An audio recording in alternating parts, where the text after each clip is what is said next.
One of the things that I would say is, God, they're so cute, you want to pet them, but we definitely don't want to stick our fingers down in their face or anything like that, because if you get bit by one, it definitely hurts. you don't have to tell me twice.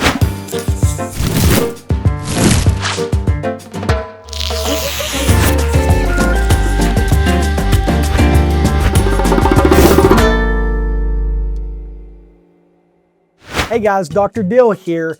I am at the Chattanooga Zoo again, and I'm standing in the meerkat cave.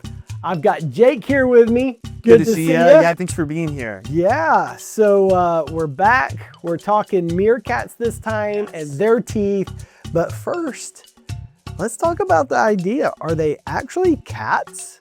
No, they're actually not cats. That's a great question. People always ask that. So they're actually in the mongoose family. So they're pretty closely related to mongooses. Meerkats are an African species. They live in groups that we call mobs. Here at Chattanooga Zoo, we have three. We have Flower is mom, and then her two babies, which are Oleander is the boy and Dahlia is the girl.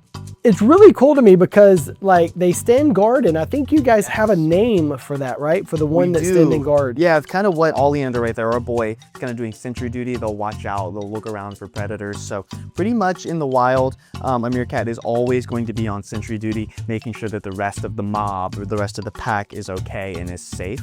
They'll have lots of different sort of like chirps and calls that will mean different things to them. And they do that to help coordinate construction of their habitat, to help avoid predators, to help forage for food, things like that. So that's what the sentry duty is called. These little meerkats, for me, when I go to the zoo, I always find them so interesting because they're always running around, playing, having fun. And then you always see that one that's standing like a soldier, and it makes you wonder, how does this work? Absolutely. There's lots that we do in the zoo as well that kind of simulates their real environment in the wild to help make sure they stay physically fit and mentally well. Also, engage their natural instincts. We do enrichment every single day. So this kind of simulates some of the like digging and foraging behaviors that they'll do with their claws and with their nose. So we're gonna put the food in here, and they will try and kind of knock it over and get the food out of it, just like they would do in the wild. So we do that here at the zoo to help keep them, like I said, physically active, but also engage their instincts and kind of keep them wild. Oh, you hear that? They can get a little competitive with each other for food, for sure. And like I said, there are lots of different vocalizations that they do. The different chirps and noises that they make mean different things. That one I feel like is pretty obvious. What's being communicated there. It's like, give me that. Tell me a little bit about their teeth, because I believe it when you say they can kill a venomous snake. I believe it. Yeah, absolutely. So they are insectivores, which it means they mostly are going to eat bugs in the wild. We're feeding them super worms right now. So they're kind of unique among carnivores with their teeth. They do not have carnassial teeth, which are a certain type of tooth that a lot of carnivores have that kind of cuts and slices their food. These guys have kind of like sharp needle-like teeth that they'll use to puncture their food, and then some other bony teeth that they'll use to actually grind it up. So that's mostly how they're eating their food. So like you said, when we're feeding the meerkats, we definitely don't want to stick our fingers down in their face or anything like that, because if you get bit by one, it definitely hurts. I'm told it does not feel good. You don't have to tell me twice. I'm not putting my fingers down there.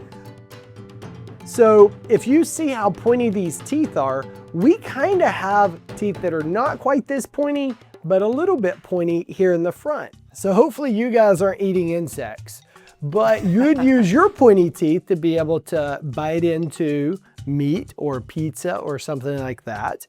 And then you would be able to use your back teeth to be able to chew it up. And if you look at their back teeth's kind of designed to where maybe they could chew up an insect and get it ready to be able to swallow, just like we would. How many teeth do they generally have? They generally have between 36 and 40 teeth. So humans have 32, isn't that right? Humans have 32. So, kids, yeah. You'll have 20 when you get all your teeth in. We have to brush our teeth and take care of our teeth to keep from getting sugar bugs and cavities. Sure. So that we can have our teeth for our entire life and be able to eat and chew and be healthy. Yeah. Is there any concerns with them, or is it mostly that they eat insects? Yeah. Well, they also have a very kind of like coarse and rough tongue, and that actually helps them kind of clean out their teeth and get the food out of there and keep their teeth clean. So if you remember last time we were talking about the giraffe, some of the things that they eat, like the bark and stuff, kind of naturally cleans their teeth. So there's kind of a similar effect with the meerkats, or with their tongue, where they're able to like clean their own teeth. So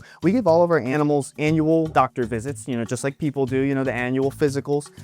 So we'll definitely take a good look at their oral hygiene at that time too. Can't say that we've had many problems with that with the meerkats, as they're usually able to kind of take care of that themselves. All right, guys, I want to say thank you to the Chattanooga Zoo and Jake for having us here and giving us the behind the scenes tour of the meerkats, getting to learn about their teeth and how their teeth differs from our human teeth. Tune in next time. We're going to be doing a video on the tortoises, and the question is, do they have teeth or do they not? We're going to find out next time. We'll find out Smiles in next the time. Wild. Tune in.